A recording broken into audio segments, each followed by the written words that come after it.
UP के आजमगढ़ जिले में रहने वाला राजीव मिश्रा नाम का शख्स, जिसकी उम्र 21 वर्ष थी, उसकी नौकरी हाल ही में लगी थी।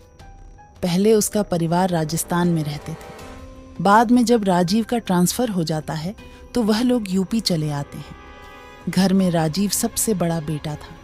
माँ का नाम शांति देवी था तथा पिता का नाम अमरनाथ मिश्रा था। अब राजीव शादी करने के योग्य हो चुका था, इसीलिए अब हर दिन उसके लिए कोई ना कोई रिश्ते आते रहते थे। एक दिन राजीव के पिता अमरनाथ राजीव से कहते हैं, कल हमें बेटा एक लड़की देखने के लिए जाना है। राजीव बोलता है, ठीक है पापा, कल चलते हैं। अगली सुबह वे लोग तैयार होकर लड़की देखने के लिए चले जाते हैं। लड़की का घर सिंगरौली थाने के पास था, जो राजीव के घर से मैक्सिमम 25 से 30 किलोमीटर था। वे लोग लड़की के घर पहुंच जाते हैं। अब वे लोग लड़की को देखते हैं। लड़की दिखने में बहुत ही सुंदर थी और बहुत ही संस्कारी थी। लड़की का नाम संगीता था।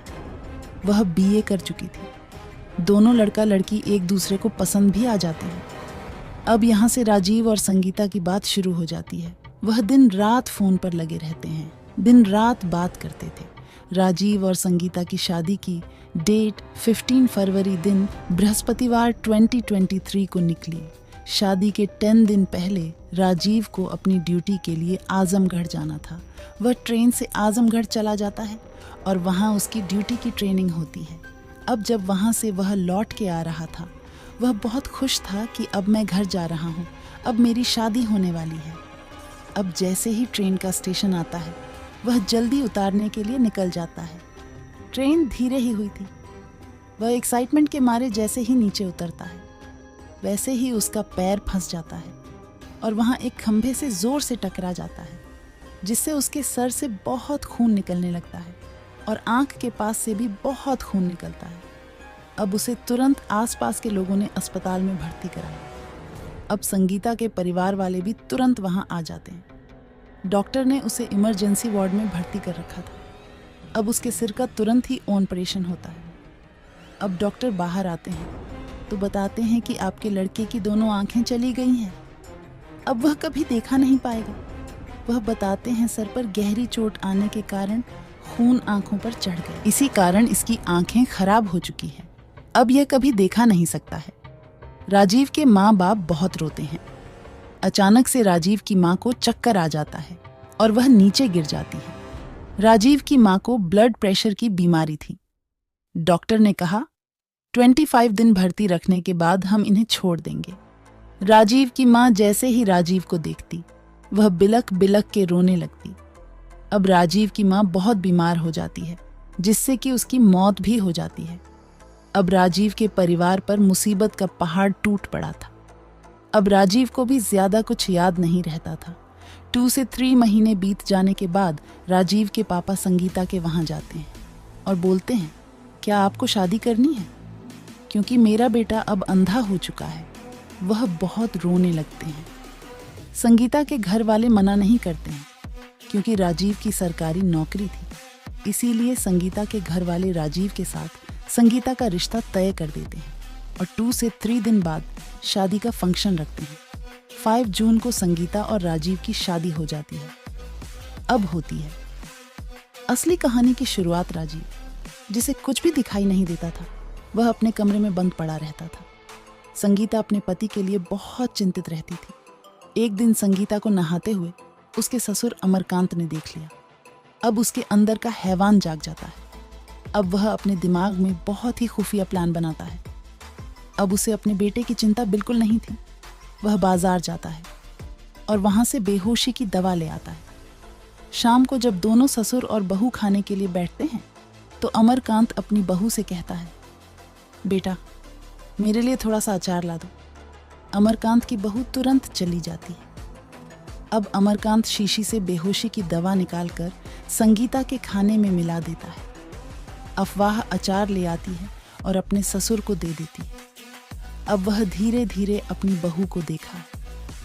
अब संगीता खाना खाने लगती। खाना खाने के बाद वह सीधा अपने कमरे में सोने चली जाती है और ससुर जी से कहती है कि मुझे नींद बहुत आ रही है, मैं अब जा रही हूँ।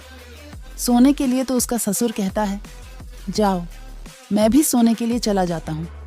कोई ससुर इतना भी हवन हो सकता है, मैंने कभी सोचा नहीं था। अब उसका ससुर कमरे में जाता है और चेक करता है कि वह बेहोश हुई है या नहीं। उसे धीरे से हाथ लगाता है और हिलता है। वह बेहोश थी। अब वह उसे उठाकर अपने कमरे में ले जाता है और उसके कपड़े खोलकर सब करने लगता है। और जब सब कर चुका होता है तो उसे वापस इस कमरे में उठाकर बेड पे लिटा देता है। अगली सुबह जब संगीता उठाती है तो उसे नीचे बहुत दर्द होता है और सोचती है, रात को मुझे नींद इतनी क्यों आ रही थी और अभी भी मुझे चक्कर आ रहे हैं और यह मुझे नीचे दर्द क्यों हो रहा है। मैंने तो अपने पति के साथ किया भी नहीं है। फिर वह सोचती है, शायद से मैं बहुत नींद में होगी और मेरे पति ने मेरे साथ यह सब किया होगा। फिर वह इस बात को भूल जाती है। अब अगले दिन फिर अमरनाथ वही करता है। उसके खाने में बेहोशी की दवा मिला देता है। फिर उसे चक्कर आ रहा था। फिर वह सोने के लिए चली जाती है। अब वह उसके साथ 2-3 दिन लगातार करता है। अब संगीता सोचने लगी, यह मेरे साथ बार बार हो रहा है।